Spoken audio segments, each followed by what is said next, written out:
Bismillahirrahmanirrahim.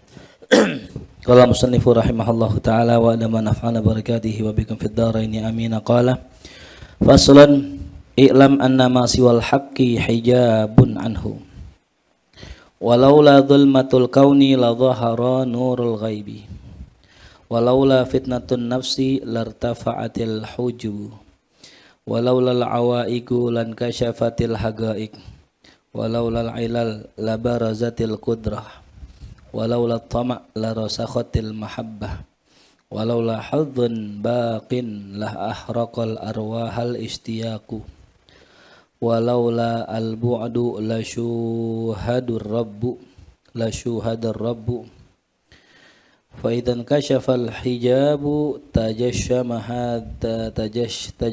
hadhil asbabu wartafa'atil awaiku biqati hadhil alaik.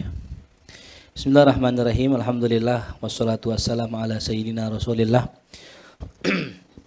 Sayyidina Muhammad ibn Abdullah wa ala alihi wa sahbihi wa man tabi'ahu wa la hawla wa la quwwata illa billah. Ma ba'du, kita melanjutkan kajian kita di mana kemarin sudah kita bahas tentang masalah ya kullu ma siwallahi hijab. Setiap apa yang selain Allah adalah hijab.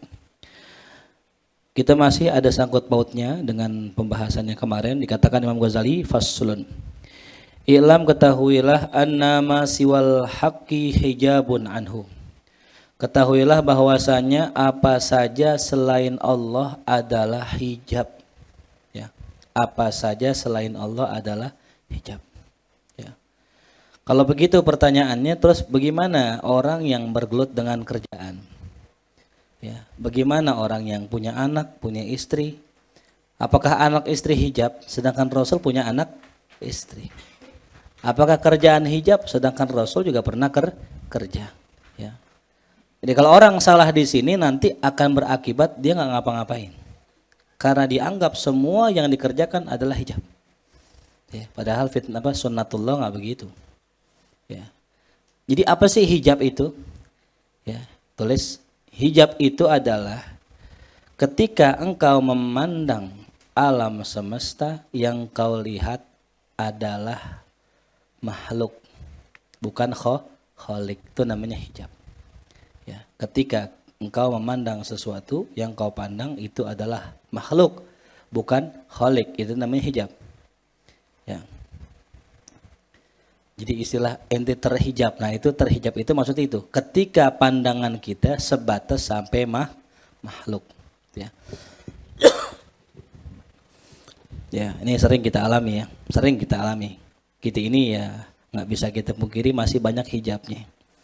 Bahkan hijab kita sama Allah, sebagaimana kata guru-guru kita, ada 70.000 hijab. Ya. Kita ke Allah berapa hijabnya? 70.000 hijab. Ya. Jadi begitu tebal hijabnya. Belum ke Nabi, ya, belum ke ulama. Makanya kalau ada orang bisa dekat sama ulama, ya, bisa ngimpi ketemu ulama, itu alamatnya hijab-hijabnya udah kebuka. Ya. Sering orang nanya gitu, Ustaz kok saya nggak pernah ngimpi ulama? Berarti ente masih di hijabnya. Ya. Jadi sebelum ente ngimpi ketemu Rasulullah SAW, itu yang dahulu ente ngimpiin pertama guru. Ya. Karena guru pembuka kita ketemu Rasulullah. Makanya kata guru sekumpul, orang yang durhaka sama gurunya nggak bakal ketemu Rasulullah. Ya. Orang yang durhaka kepada gurunya nggak bakal ketemu Rasulullah. Makanya biasanya gitu, orang ketemu guru dulu. Habis ketemu gurunya guru. Ya. Habis ketemu gurunya guru, ketemu gurunya guru. Gurunya guru, guru sampai ulama. Ya. Sayyidul Walid Al-Habib Abdurrahman bin Ahmad Segaf itu mengarang Kitabul Afrah itu ya.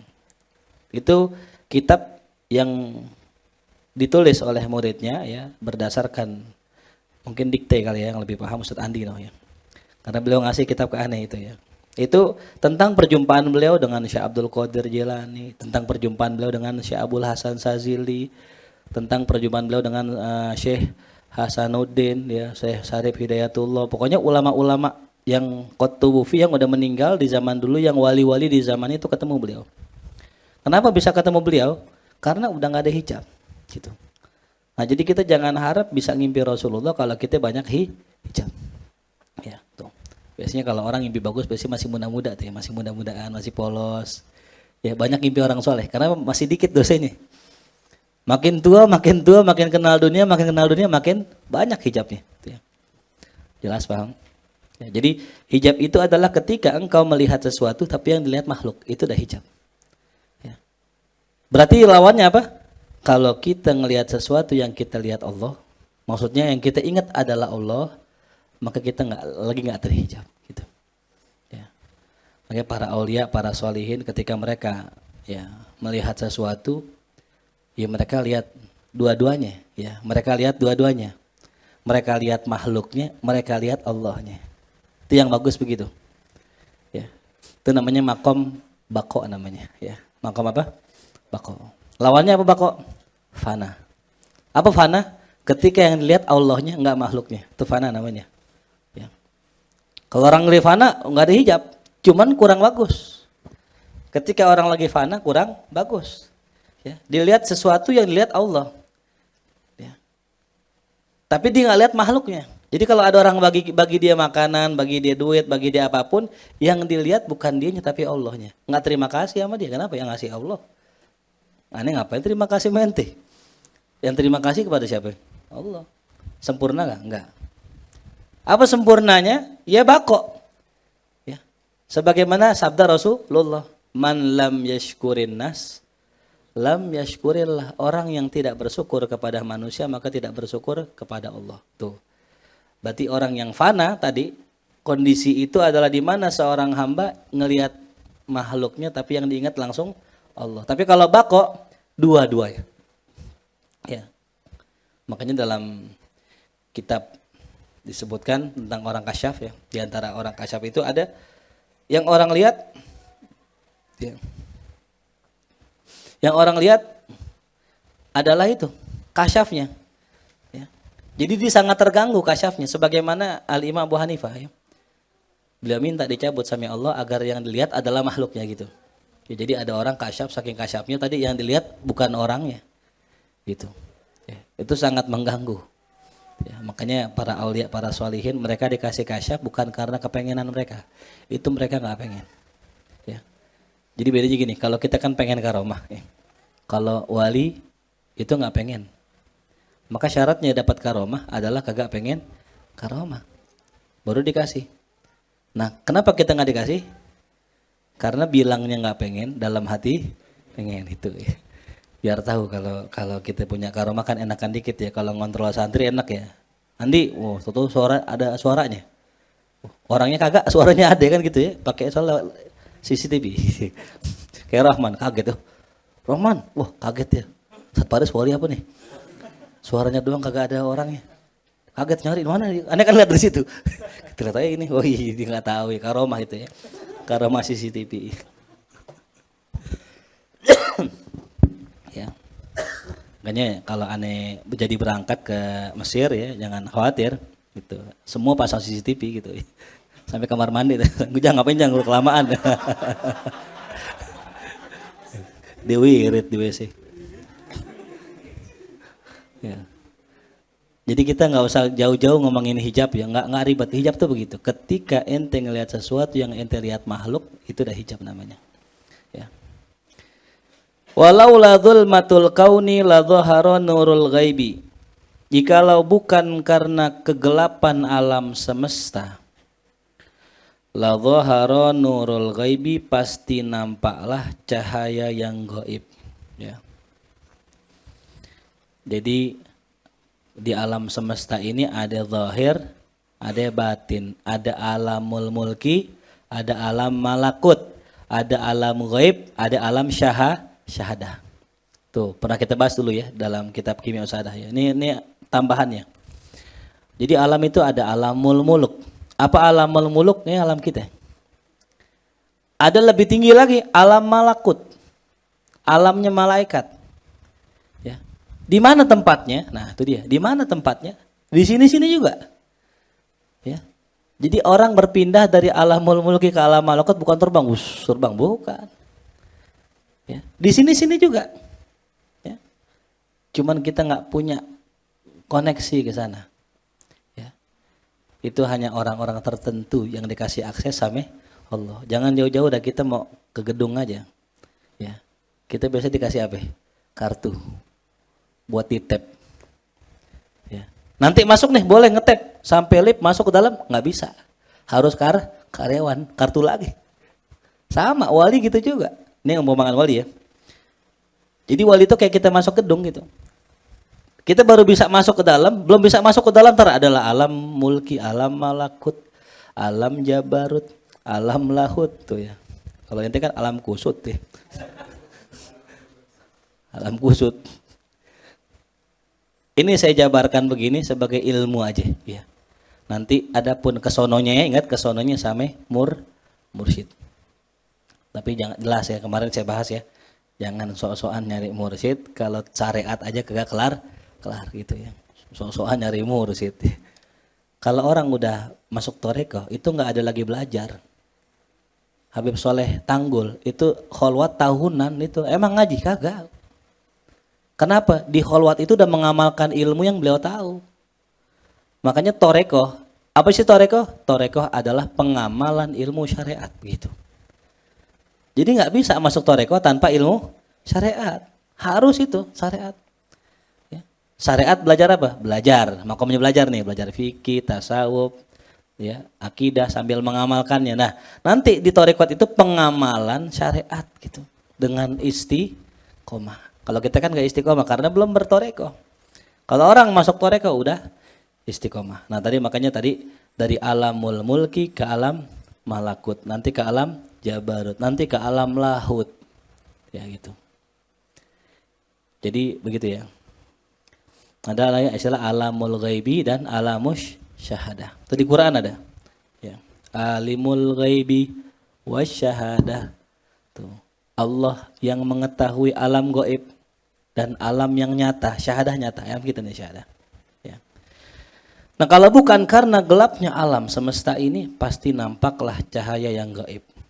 Walaula fitnatun nafsi, kalau bukan karena fitnah atau ujian nafsu, lartafa'atil hujubu, pasti tersingkaplah hijab yang menutupi kita dengan Allah.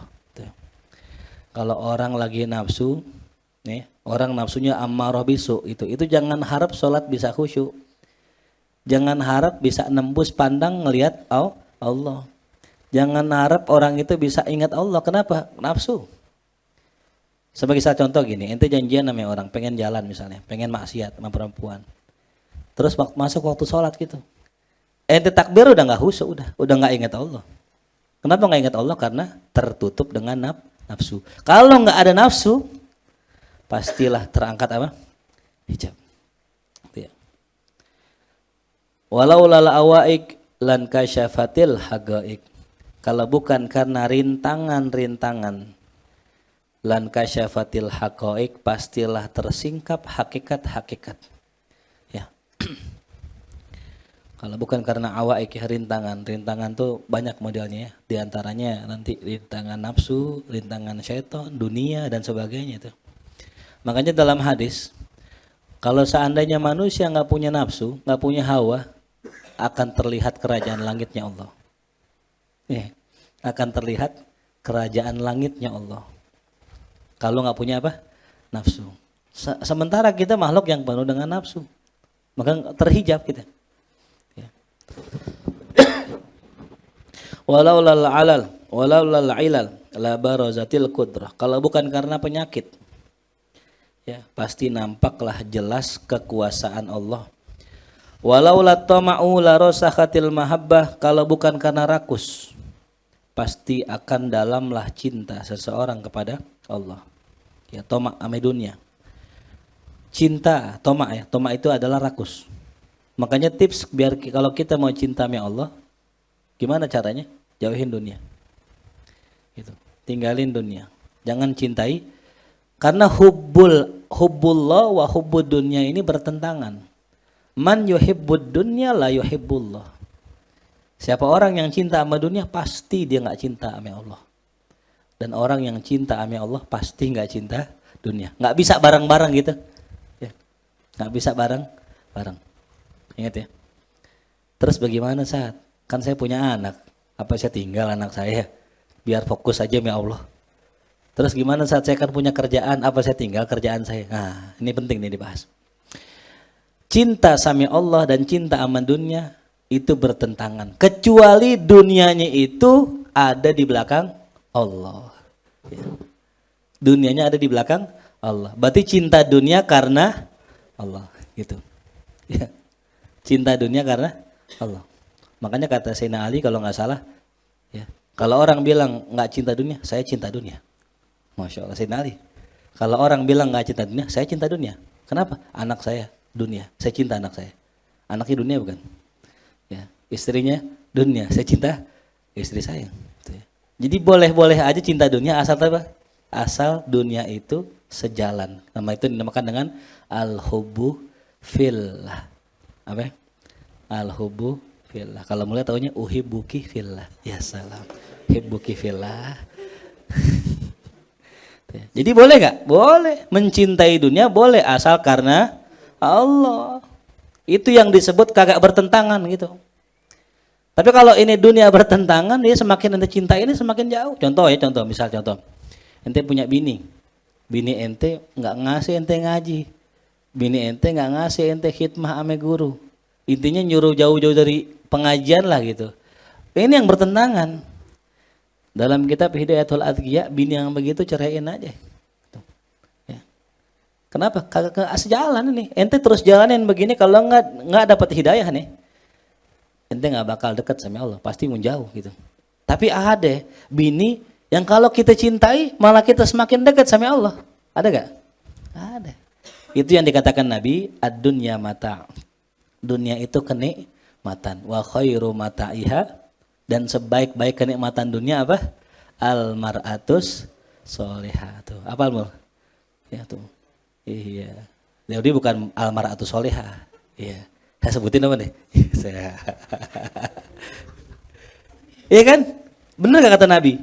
Dunia itu kesenangan. Memang tempatnya nyari senang di dunia. Ya. Dan sebaik-baik kesenangan adalah istri yang solehah. Nah, kalau istri yang solehah, dia bareng sama Allah gitu. Jadi semakin ente mencintai itu istri, semakin ente cinta sama Allah, masya Allah. Ya. Paham tuh? Tapi ada istri-istri yang nggak sejalan. Ente ngaji digerutuin, pulang malam dicemberutin, ngaji mulu gitu. Nah, ya, bilangin sama tuh istri ente, aneh ngaji buat ente. Biar aneh sadar bahwa istri punya ya hak. Biar suami sadar istri harus disenengin. Coba tanya dah yang ngaji ke sini. Ada gitu saya ngajarin ente yang suami udah tinggal aja bini ngaji aja gitu, gak ada. Yang ada nih bilang apa? Ente ngaji bagus. Cuman ngajak bini jalan-jalan bagusan lagi gitu. Apalagi jalan ngaji bareng. Nah, itu lebih bagus. Apalagi rihlah bareng. Nah, itu cakapan lagi. Nah, gitu ya. Iya. Jalan bareng ngaji ame guru, ikut semua tuh. Ya, gitu. Paham ya? Gitu. Jadi udah jalan-jalan, ngaji, bareng guru, sama temen, kena gak semua? Kena, murah lagi. Wah itu mah. Itu ya. 3 hari jalan-jalan tuh, Masya Allah tuh. Itu yang punya bini yang gak punya bini, bengong aja. Ya. Bengong aja latin aji berdua, lagi foto-foto di balik pohon, ngumpet-ngumpetan, kayak film India kan gitu ya. Ya itu.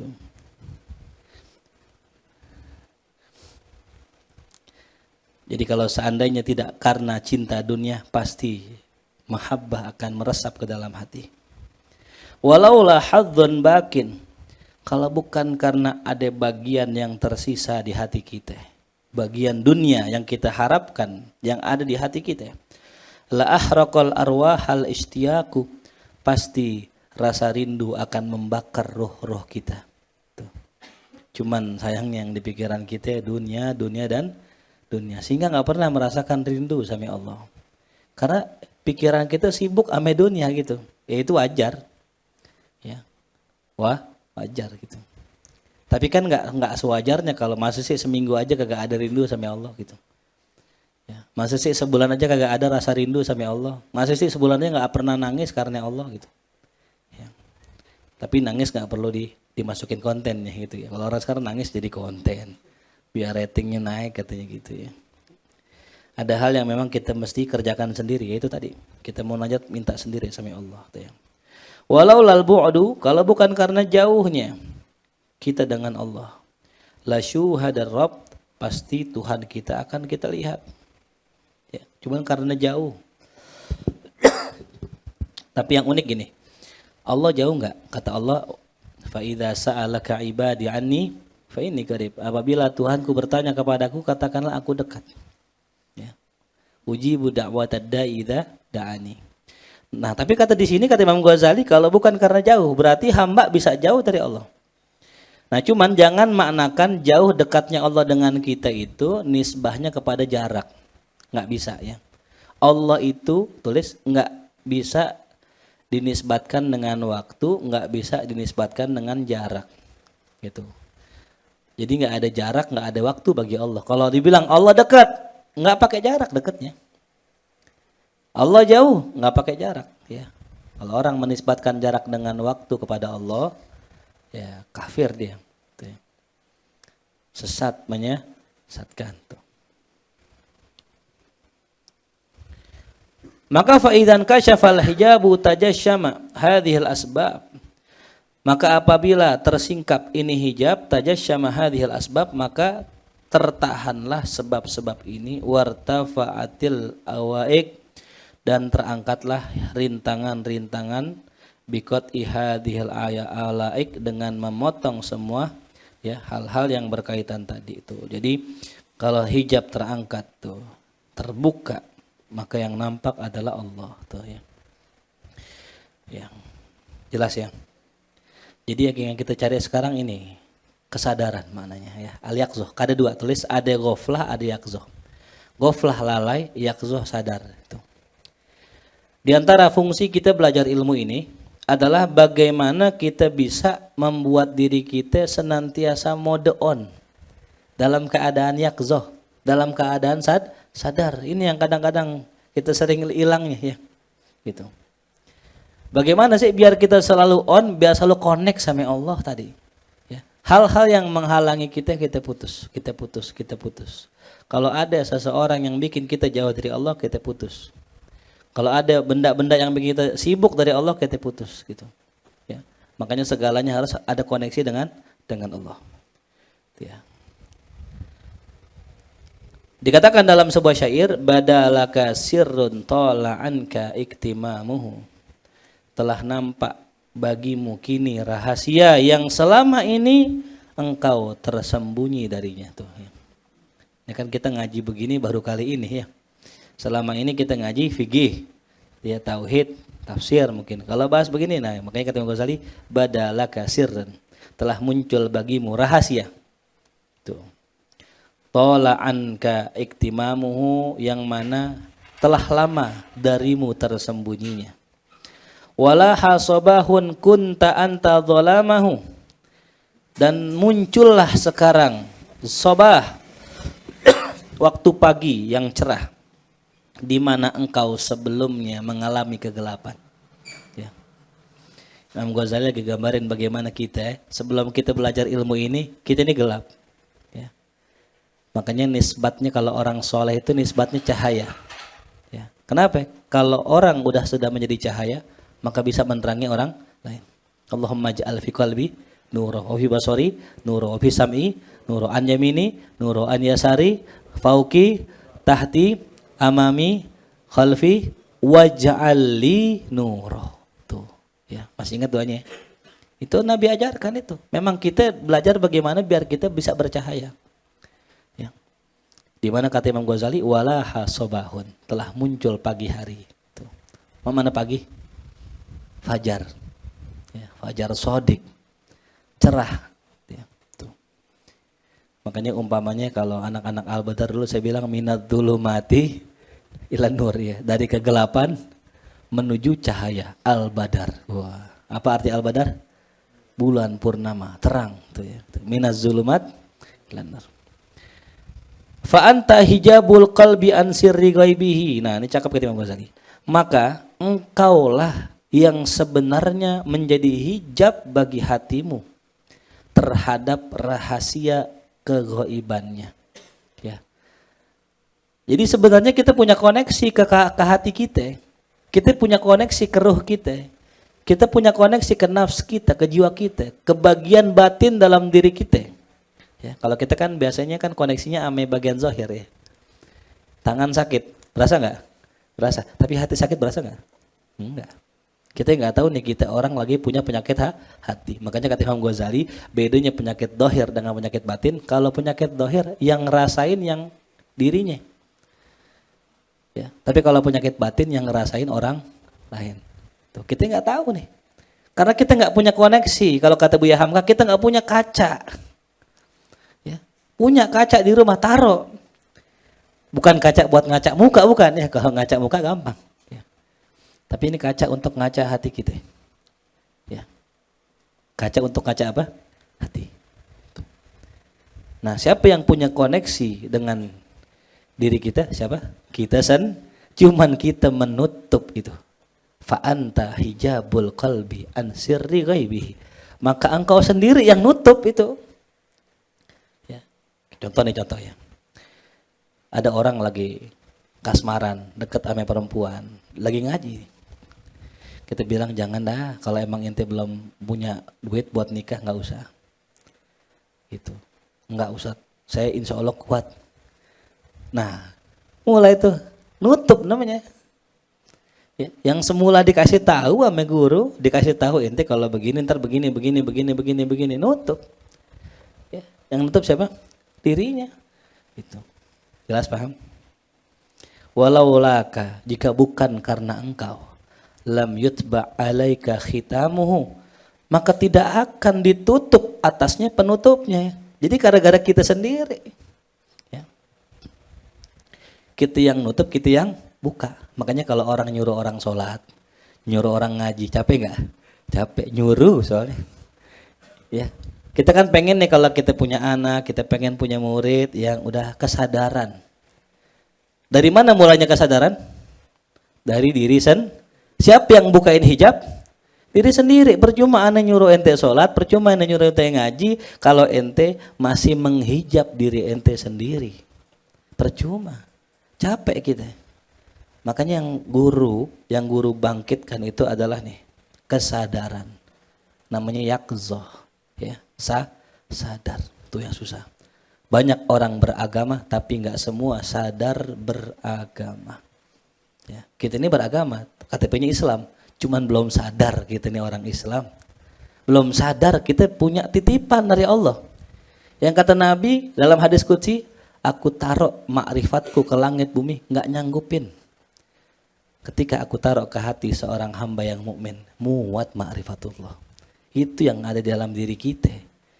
Jauhar inilah yang luar biasa, yang titipan Allah tuh. Ya. Cuman kita nggak sadar. Ya. Itu kayak anak raja, nggak sadar dia anak raja karena nggak tahu nasabnya. Ya. Anak raja, dia nggak sadar anak raja. Kira-kira kalau anak raja sadar anak raja gimana nih? Beda kan, pasti berubah. Nah kita ini nggak sadar, kita ini Allah ciptakan dari unsur yang paling sempurna. Inna khalaqnal insana fi ahsani taqwim. Nah, fa in ghibta anhu, nah halla fihi. Kalau engkau sudah hilang dari dirimu, ya bagian kita udah lupain yang kita ingat Allah, maka halla fihi, masuklah ia ke dalamnya. Waton nabat alaman kabil kashfil masuni khiyamuhu, dan dia itu ya mulai berbicara panjang atas kedudukan kasyaf yang dijaga tempatnya. Tuh. Maksudnya apa? Ya, maksudnya kalau kita sudah lenyap diri kita, melenyap di sini bukan mati ya. Kita nggak mikirin urusan diri kita gitu. barulah Allah bukain itu semua. Gitu. Jadi kuncinya adalah bagaimana kita bisa menghilangkan diri kita. Kalau kita kan biasanya nih, kita baru bisa mikirin orang kalau kita melupakan diri kita. Makanya yang biasa begitu mama tuh. Dia kalau udah ngurusin anak biasanya urusan dirinya dia nggak ingat. Ya, kadang-kadang nyuapin anak tuh. Makan belum? Belum. Nyuapin anak itu. Sama kalau kita sama Allah gitu. Ya.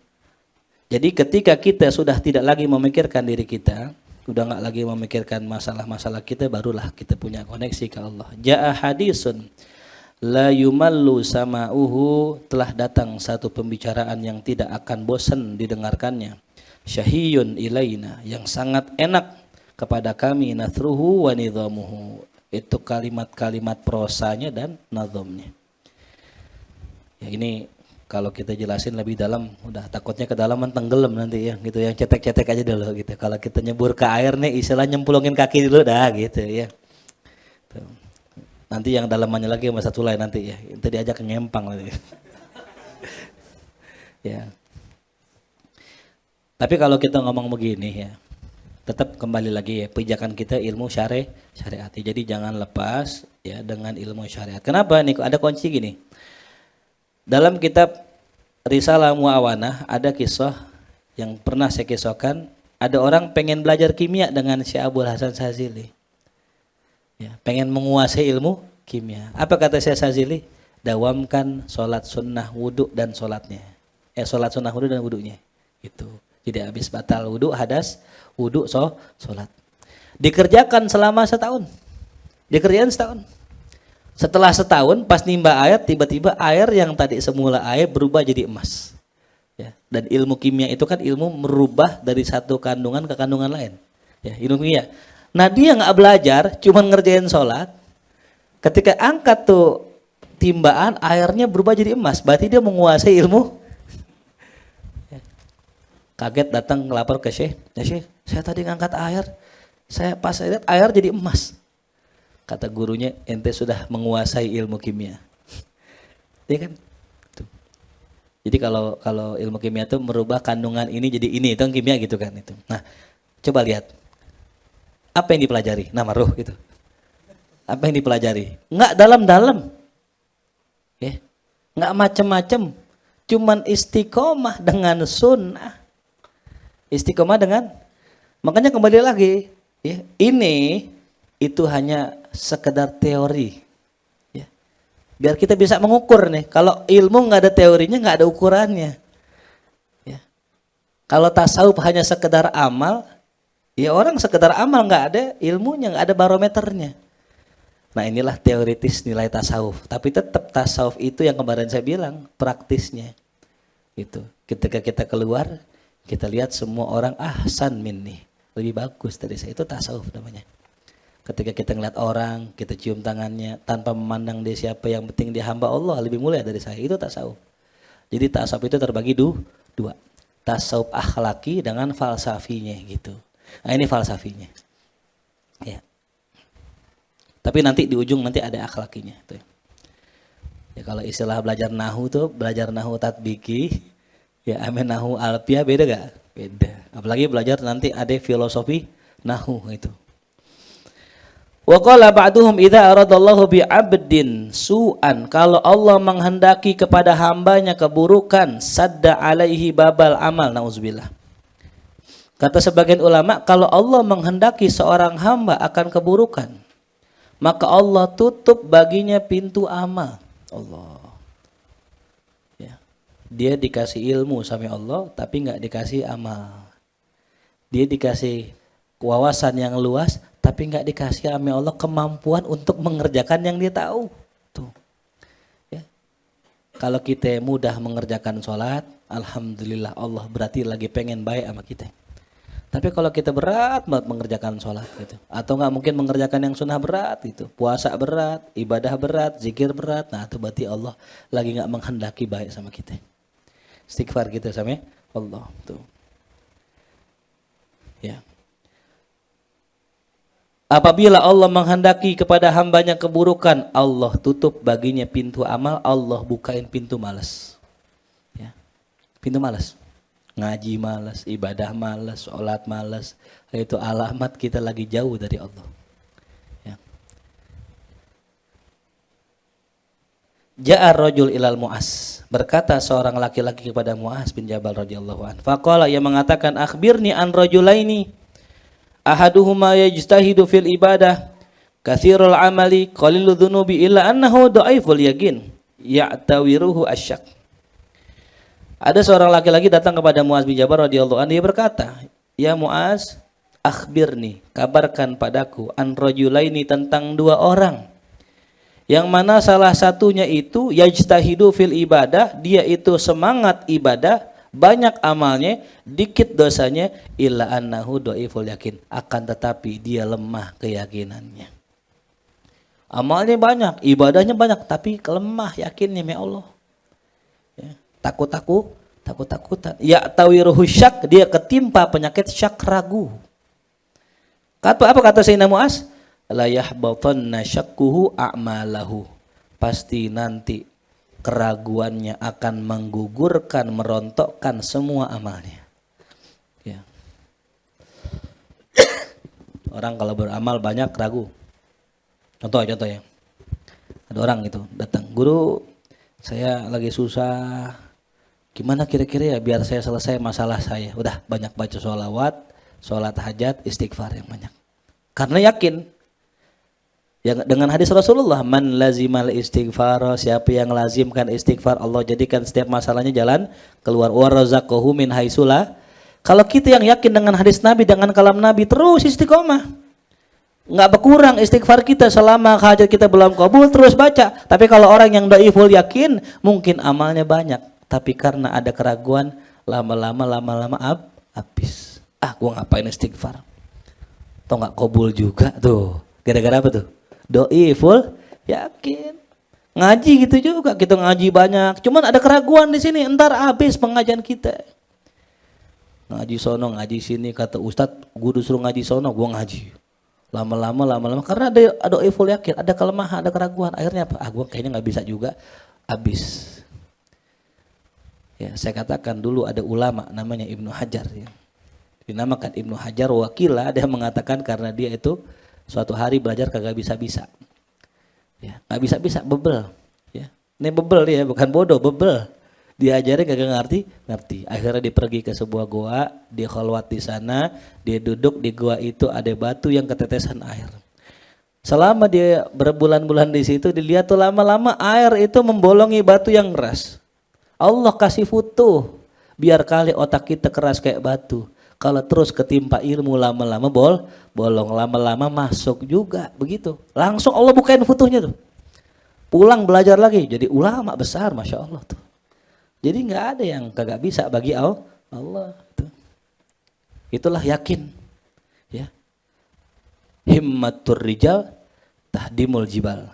Semangat seorang laki-laki bisa menghancurkan gunung itu. Jelas ya. Jadi yang paling penting apa tuh? Yakin. Ya, yakin. Qala fa akhbirni an rajulin, sekarang kabarkan padaku ya Mu'az tentang seorang laki-laki qalilul amal, yang dikit amalnya, ila annahu qawiyul yakin, tapi kuat keyakinannya. Amalnya dikit cuman yakinnya kuat. Wa huwa fi dzalika katsirudz dzunub, dan dia juga begitu banyak dosa lagi. Ya, udah amalnya dikit tapi kuat yakinnya, tapi banyak dosa. Apa katanya? Fasa kata. Beliau diem. Ya. Beliau diem sejenak sambil mikir. Faqala, kemudian beliau berkata setelah diam, wallahi la in ahbata syakkul awwalu a'malahu birrihi la yahbatanna yaqinu hadza dzunubahu gullah. Ya. Demi Allah, la in ahbata, sekiranya, ya. Tuh. Jika keraguan orang yang pertama bisa menghancurkan amalannya, ya, la yahbatanna yaqinu hadza dzunubahu gullah, dan orang yang ini keyakinannya bisa menghapus segala dosanya. Tuh. Kalau yang pertama ragunya bisa gugurin semua amalnya, kalau yang kedua keyakinannya bisa menggugurkan semua dosanya. Subhanallah tuh. Pentingnya ya, yakin. Tuh ya. Makanya saya bilang di sini, ente ngaji di sini belajar yakin. Ya.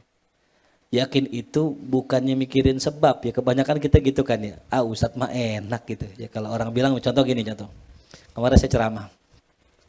Saya bilang ya, kalau saya bilang sama istri kadang-kadang udah dah nggak usah masak dah gitu. Habis kadang kita masak nih, orang bagi makanan gitu.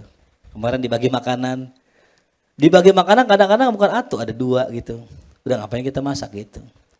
Ya. Yang namanya rezeki dah, apalagi orang puasa kan gitu ya.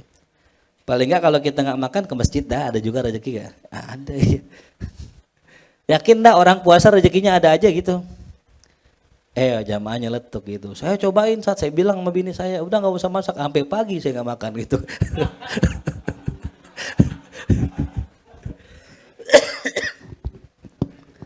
Ustadz mah enak kalau lebaran ada yang bawain baju, nggak usah beli juga dibawain baju. Lah saya, nah, tuh. Sekarang gini logikanya, mungkin nggak ente dibagiin baju, dibagi baju mungkin nggak? Bukan Ustadz, mungkin kan? Mungkin dong, iya lah ya, iya masa susah aja sih. Banyak nggak orang yang kagak ngapa-ngapain dibagi baju koko? Banyak. Ini nih yang kadang jadi belenggu kita. Ustadz mah enak, itu kan ustadz, itu kan nabi, itu kan rasul, itu kan sahabat, itu kan wali, kan gue bukan. Ya, ini hijab, ini dhaiful yakin. Ya. Itu kan kalau kita lihat karomah aulia, itu kan wali gitu. Itu. Emang Allah nggak bisa bikin nama ente begitu? Hah? Saya udah qadir bisa ngidupin yang mati gitu misalnya. Terus bisa nggak kita ngidupin yang mati? Hah? Kalau itu amal kita nggak bisa. Kan amal siapa? Wallahu ala kulli syai'in qadir. Tuh. Saya bisa tuh malam ada orang tiduran di sini. Bismillah bangun Ujang tuh. Kayak orang mati tidur gitu. Tadi tidur di sini kan. Iya tuh. Bismillah bangun dia. Tuh, ya. Kan orang tidur apa? Mati. Tidur mati bukan sih? Hah? Tidur mati bukan? Mati, tidur mati. Berarti bangunin orang mati bisa gak? Iya gitu. Bangunin orang tidur. Tidur itu akhul maut. Tulis tuh. Al maut akhun naum. An naum akhul maut. Saudaranya mati tidur. Ya, dalam kitab Jawharatul Tauhid kan disebutkan kalau orang tidur itu ruhnya pergi, yang satu di sini. Yang satu pergi, yang satu di sini. Orang mati itu adalah yang pergi dua-duanya. Nah, itu mati. Makanya kalau orang tidur bisa gak gerak-gerak? Bisa ngigo gak? Bisa. Kenapa? Karena yang atuh di sini gitu. Kalau nggak khilaf ya, coba buka aja kitab Jawharatul Syarahnya Tuhfatul Murid ya. Nanti ketemu tuh insyaallah. Kalau ada umur kita bahas mudah-mudahan.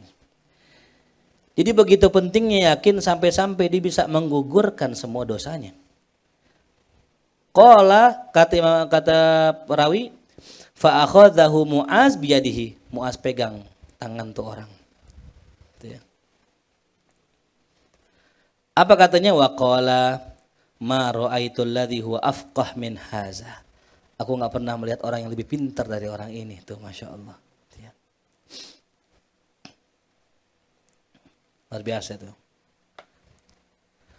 Faslun fi amali Abi Yazid Al-Bustami. Sekarang tentang amalan Abu Yazid Al-Bustami. Ini Abu Yazid Al-Bustami tulis namanya Taifur bin Isa Al-Bustami. Taifur bin Isa Al-Bustami, wali min auliyaillah. Yang saya pernah kisahkan beliau, ya, suatu hari beliau punya murid. Ini murid soleh, ya, bin Isa. Ya. Isa bukan bin Maryam ya. Taifur bin Isa. Ya. Suatu hari Al-Bustami ini punya murid. Kata beliau ketika pengen nyebrang laut, wahai muridku, ayo kita nyebrang laut. Ente pegang jubah aneh, ente sebut nama aneh, jangan sebut nama Allah gitu. Akhirnya percaya dengan gurunya, tasdik, ya, tasdik, yakin ame guru. Karena berkah yakin ini dipegang tuh sorban gurunya, jalan di atas air. Di tengah laut dia mikir ya, ngapain aneh sebut nama guru aneh. Kan guru aneh mintanya sama Allah. Sebut aja nama Allah, tenggelam di Allah ya. Nyebut nama guru Allah tenggelam. Kenapa? Belum sampai makomnya. Ya. Belum sampai. nyebut lagi, namanya gurunya naik lagi. Tuh. Apa pelajarannya gini? Kenapa sih kita kalau dikit-dikit minta doa, dikit-dikit minta air, dikit-dikit minta tawasul, dikit-dikit ini? Karena memang kita kalau langsung belum sampai. Ya. Kalau wali angkat tangan Allah kabul. Kenapa? Ada hubungan dengan Allah. Kalau kita kan nggak ada hubungannya sama Allah, jauh. Banyak hijabnya. Makanya kita bertawasul dengan guru kita tuh ya. Ilahi bijahil anbiya wal malaikah, ya Allah ilahi Tuhanku, bijahil anbiya dengan kedudukan para nabi-nabi, wal malaikah kedudukan para malaikat, wabil aulia dan dengan kedudukan para aulia, judlana bil ijabati karuniakan kami akan ijabah doa kami tuh. Kita minta ya Allah kabulkanlah doa saya berkahnya para nabi, para malaikat, para wali tuh. Allah bilang iya kabul. Kenapa? Karena yang Allah lihat bukan kitanya. Yang Allah lihat siapa? Ada orang ngundang saya, Ustaz, bisa ceramah nggak Ustaz? Ente siapa? Ane dapat nomor di YouTube. Oh iya, afwan ane sibuk. Ane nggak ada waktu dan sebagainya. Bisa jadi begitu. Tapi kalau misalnya ente datang ke Ustadz itu bawa orang dekatnya, saat ini teman antum masih ingat gak dulu? Oh ya Allah, ahlan. Kenapa? Aneh mengundang nih saat ke masjid aneh, gitu. Dikasih gak? Karena bawa apa? Bawa orang dalam. Nah kita kalau tawassul itu adalah nyebut namanya orang dalam tuh. Nah inilah termasuk orang dalamnya Syekh Abu Yazid Al-Bustami. Boleh namain anak nih Al-Bustami. Gitu. Panggilannya kalau nggak Bus, Tommy gitu ya. Kalau nggak bus gitu ya, bus. Nah, Tommy ya, Tommy. Ya, bujang. Bujang Bustomi ya. Apa kata beliau? Makathu itsnatai asyarata sanatan haddada nafsi. Aku selama 12 tahun itu menempa jiwaku, tuh ya. Jadi kalau kemarin yang kita bahas nafsu itu terbagi 7, nafsu ammarah bisu, nafsu lawama, nafsu mulhama, nafsu mutmainnah, radiyah, mardiyah, kamilah. Itu kudu ditempa baru kita bisa naik. Ya, jadi nggak bisa kita ujuk-ujuk diem-diem aja tahu-tahu nafsunya langsung mutmainnah, nggak bisa. Kalau mau mati dipanggil ya ayat Tuhan nafsul, belajar biar naik. Tuh. Bagaimana caranya biar naik? Riyadhah. Latihan. Paling enggak gini, kalau kita masuk ke ayat-ayat Tuhan nafsul mutmainnah yang dipanggil Allah irji'i ila rabbiki radiyatan mardiyah. Bagaimana biar sampai namanya nafsul apa? Apa arti mutmainnah? Tenang. Bagaimana ciri orang yang sudah sampai nafsul mutmainnah? Apaan aja tenang. Bensin naik. Tenang. Minyak naik. Tenang. Gaji turun. Nah, gaji turun. Tenang. Bensin habis. Tenang. Baru dinamakan apa? Mutmainnah. Tapi kalau kita ya beras naik, bensin naik. Gimana ya? Nah, ini nih belum mutmainnah. Ya kan saya pernah bilang, dulu bensin 500 perak ya. Zamanan Satsule masih nongkrong di sono. Itu bensin gopek itu. Bener gak ngalamin gak, Sat? 1.000 ngalamin dia, 1.000. Mungkin engkau nggak satu lagi kali itu. Bensin 1.000, sekarang berapa ya seliter? Hah? Pertamak doang lagi, 13,5. Hidup gak gitu? Hidup gak? Hidup. Tuh waktu dulu zaman SBY, saya ingat banget tuh, naik angkot 1.000. Naik pas SBY, naikin. Ada yang nangis-nangis. Ya partai wong cilik ya. Nangis-nangis. Oh nangis-nangis lah pokoknya dah di zaman itu. Naiklah 2.000. Terakhir saya naik angkot 3.000 sekarang. Dulu kita gopek kan ya. Dari Republika ke SMK 8 dulu. Jadi orang yang mutmainnah itu tenang aja. Kalau urusan dunia. Tapi kalau urusan dosa enggak. Urusan maksiat enggak. Gitu. Kalau kita kan kebalik ya. Maksiat tenang. Gitu. Allah Maha Pengampun ide. Allah Maha Rahman Rahim gitu. Ya. Tapi kalau urusan dunia gelisah. Gimana nih? Mau dagang mahal katanya Dede itu. Akhirnya nggak jualan cilok lagi. Ya sedih gitu nih sebagai pemirsa. Ya. Tuh. Itu kan cilok Dede kayak bola Dragon Ball tuh. Kalau 7 terkumpul keluar naga tuh. Katanya matinya di Bukit Sina gitu ya. Jelas ya. Jadi 12 tahun tuh. 12 tahun nempa dirinya. Itu kita berapa tahun? Ya. Ini ilmu syariat udah kelar ini. Ya. Wa khamsa sinin, beliau katakan 5 tahun kuntu ajlu mir'ata qalbi, aku membersihkan cermin hatiku. Nah, tadi saya bilang ya. Ya, cermin hati. Ada gak cermin hati? Ada ini. Ya. Gitu. Jadi kalau kita ngomongin tentang sesuatu ada dalilnya, ini cermin hati ada. Aku bersihkan cermin hatiku buat ngaca, ya. Wasanatan anduru fima bainahuma, dan setahun aku lihat, ya, antara keduanya. Faidha fi wasati zunnar. Nah, kan tapi aku lihat, ya, di pertengahan jalan itu ada sebuah zunnar. Zunnar ini iketan, penghalang lah. Ya udah 5 tahun beliau bersihin hatinya.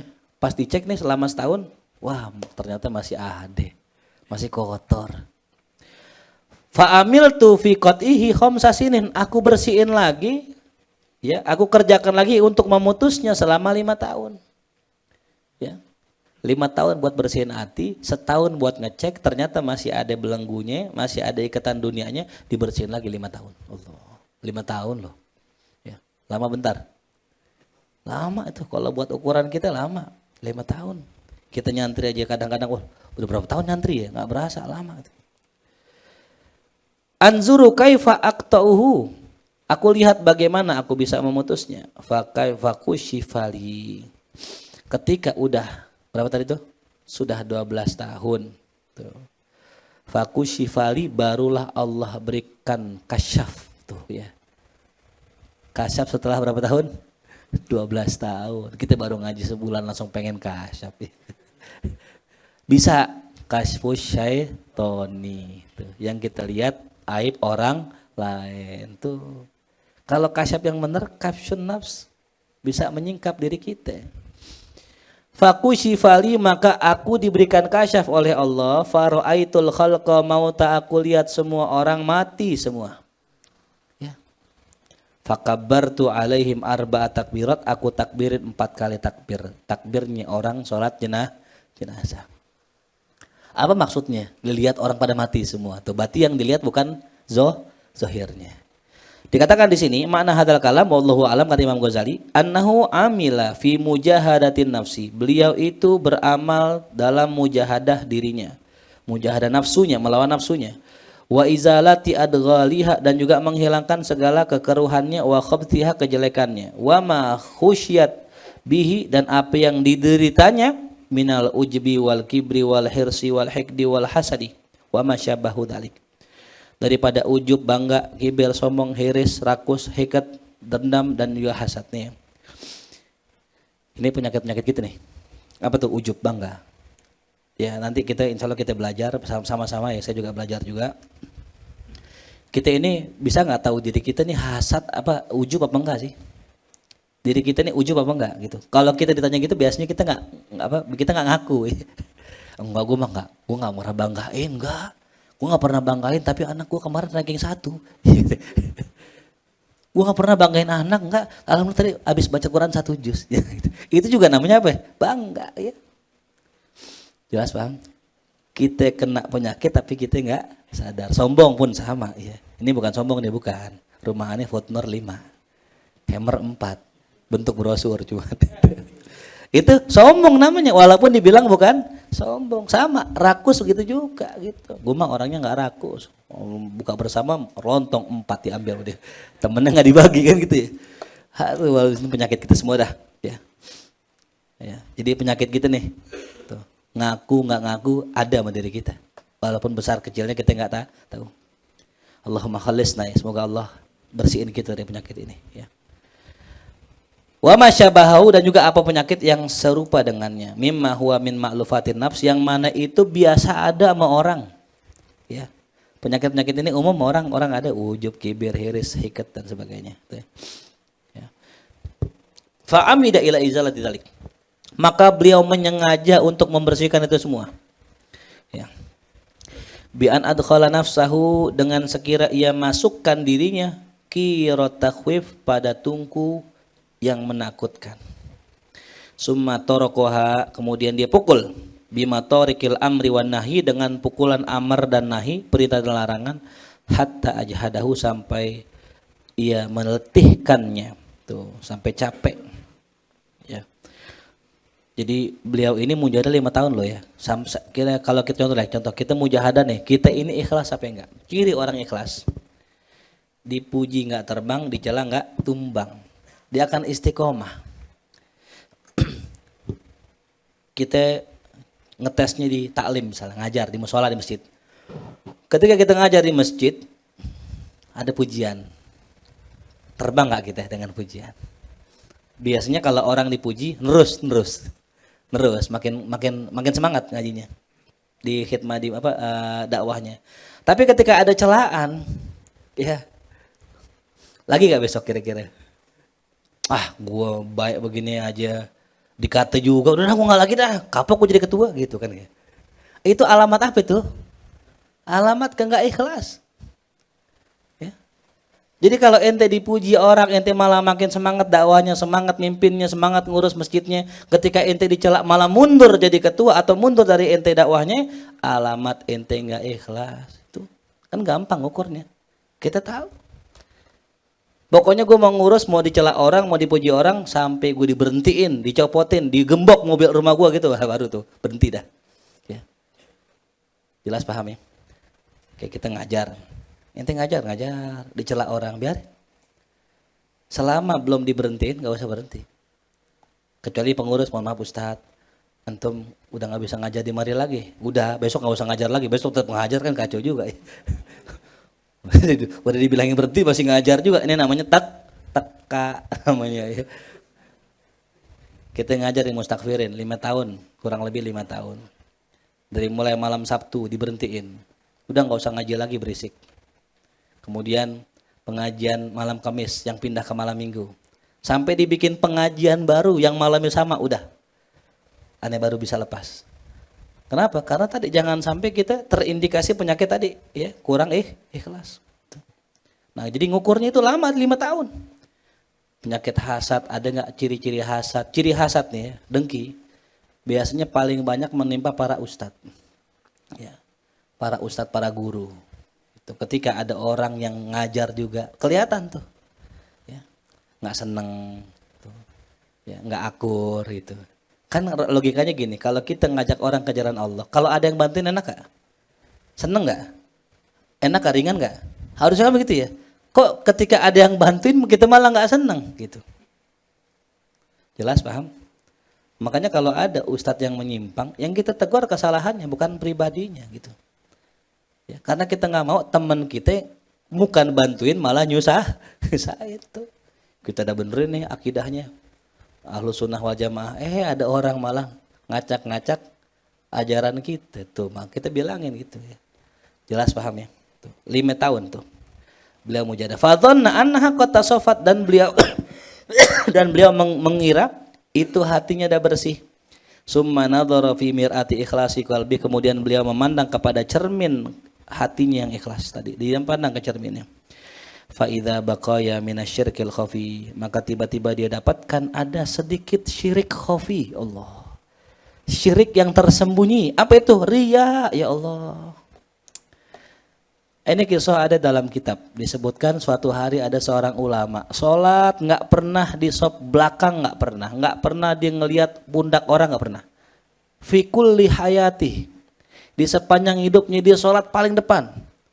Berarti datangnya sebelum azan. Nggak pernah di belakang. Sampai suatu hari dia telat.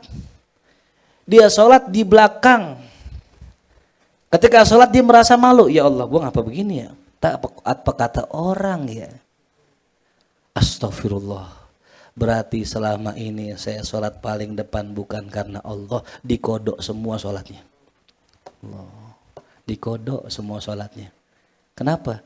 Berarti yang kemarin riya. Tapi dia nggak sadar tuh. Ya Allah.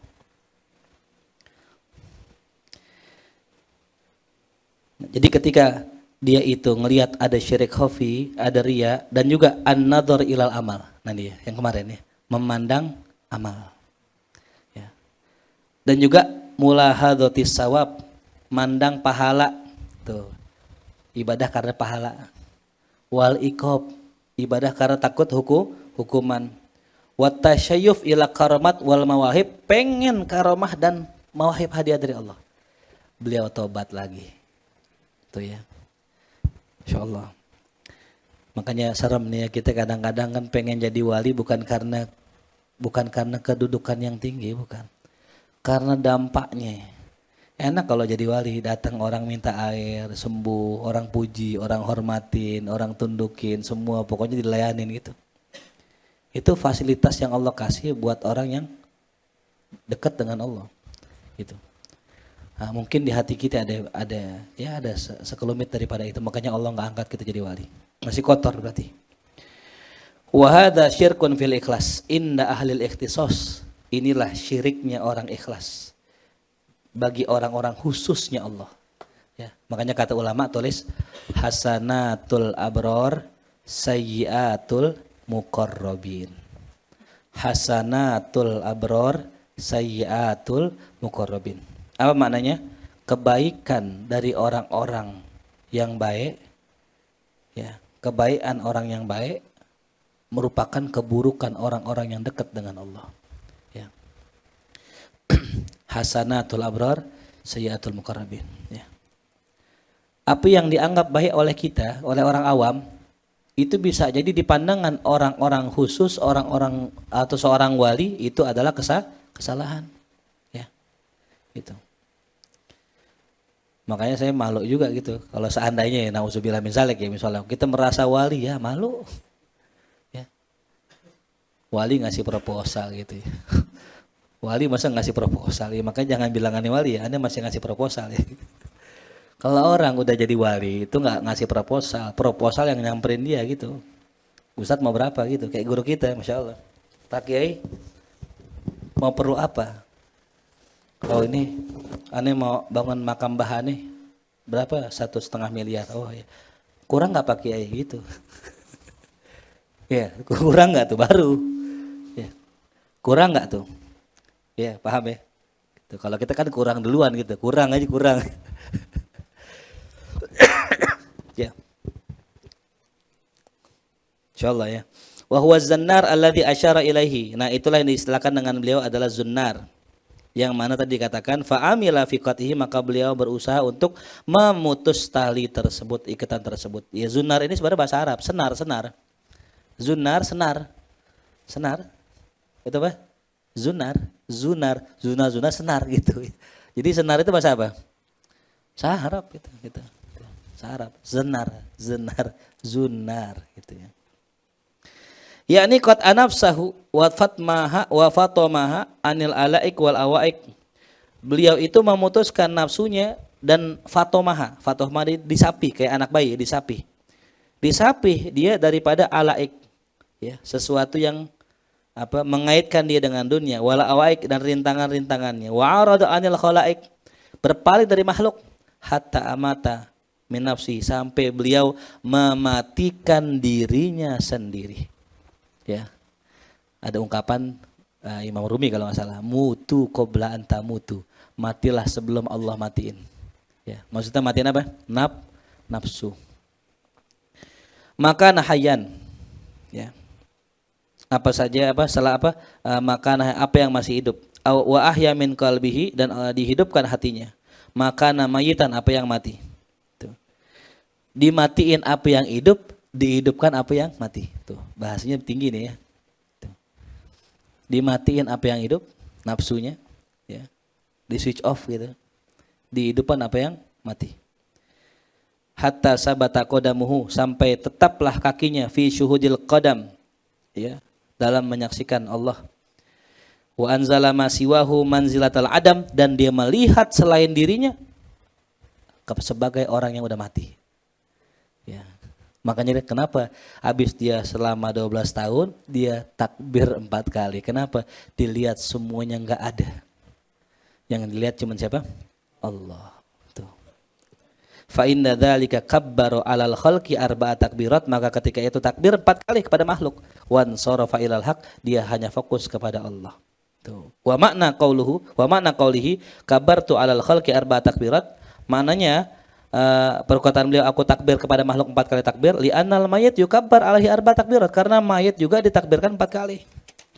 Wali anna hijabal khalqi anil haq arba. Nah, dan karena hijab seorang makhluk kepada Allah ada 4.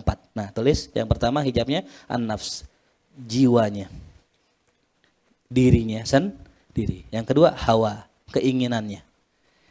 Ya. Diri kita, keinginan kita. Yang ketiga syaitan. Yang keempat dunia. Fa amata nafsahu, dimatiin dirinya. Wa hawahu, dan keinginannya. Ya, wa rafadha syaitanah, dan dibuang, ditinggalkan syaitannya dan dunianya.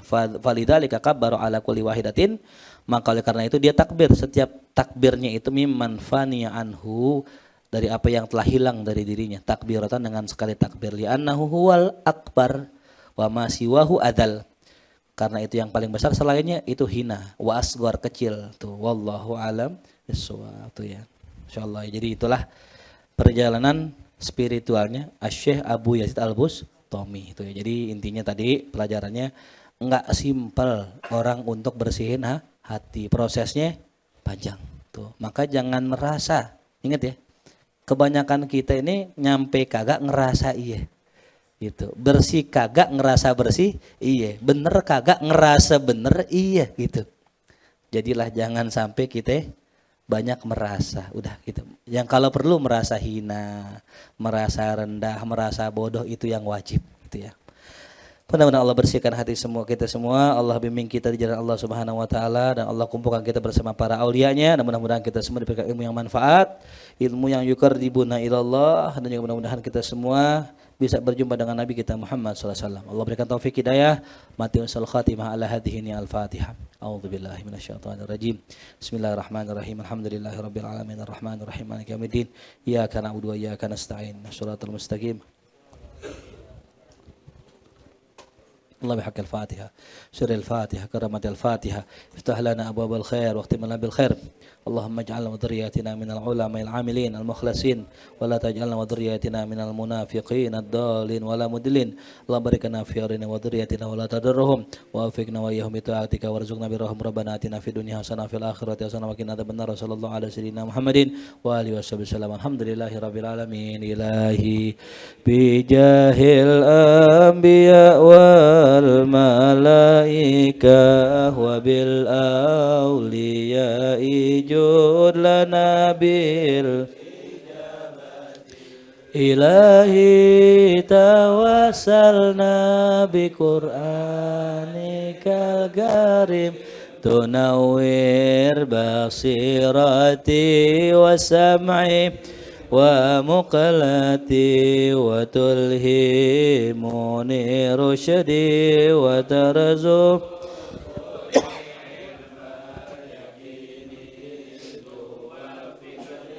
لحسن العبادة بأسمائك الحسنى تجود بتوبة نصوح تغفر لذنوبي وزلتي وتنظرني في كل حال ولمحة تنجي بها من هول يوم قيامتي وبالمصطفى الرسول لتشراه لصدري تيسر لي أمري وتكشف كربتي وبالأنبياء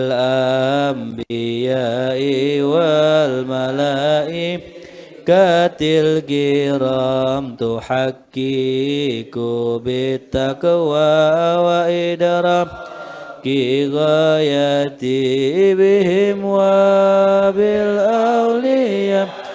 تلحقني بهم وذريتي وشيعتي وعشيرتي وتصرف عني كل شر بحقهم وشر لذي شر من إنس وجنات بفضلك بشرني بحسن الخواتم وبالرحمة تدخلني بدار الإقامة عليهم من المولى صلاة وتسليم ورضوان استجيب إلهي مناجاتي إلهي بجاه الأنبياء والملائكة وبالأولياء جلنا بالإجابة اللهم صل وسلم وبارك عليه وعلى آله. السلام عليكم ورحمة الله وبركاته.